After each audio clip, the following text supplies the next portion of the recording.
Зал Саха-театра был полностью заполнен. На встречу с властями республики пришли представители окружных администраций столицы, общественники, просто неравнодушные горожане. Жители столицы задавали вопросы, связанные с принятием федерального закона о дальневосточном гектаре, о сдерживании цен на товары первой необходимости, лекарства, ГСМ, о тарифах на ЖКХ.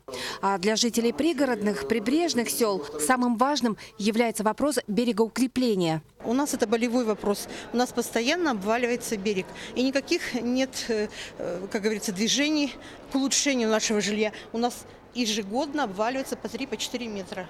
Такая проблема стоит не только в пригородных селах столицы, но и в ряде других населенных пунктов республики. Это полномочия федеральных органов власти, но мы не сидим, значит, и планируем ежегодно, значит, проводим работу по проектированию берегоукрепительных работ. В прошлом году, значит, были начаты финансирование по таким объектам на территории нашей республики. В этом году, значит, мы планируем, что такая работа будет проведена на территории, значит, населенного пункта Нижний Бестях.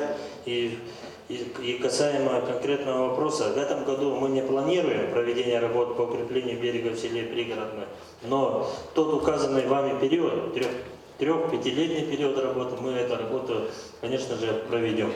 На встречу пришло немало пожилых горожан. Несмотря на то, что вот идет кризис, да, вот я считаю, все равно ветеранам уделяется определенный, на каждом уровне, вот начиная от управа, мэрия, соцзащита, все равно уделяется внимание. Между тем, на встрече прозвучало и такое мнение, что принятый парламентом республики в первом чтении проект закона о мерах социальной поддержки граждан, потерявших одного из родителей в период Великой Отечественной войны, оказался неэтичным по отношению к детям войны, потерявших родителей в тылу.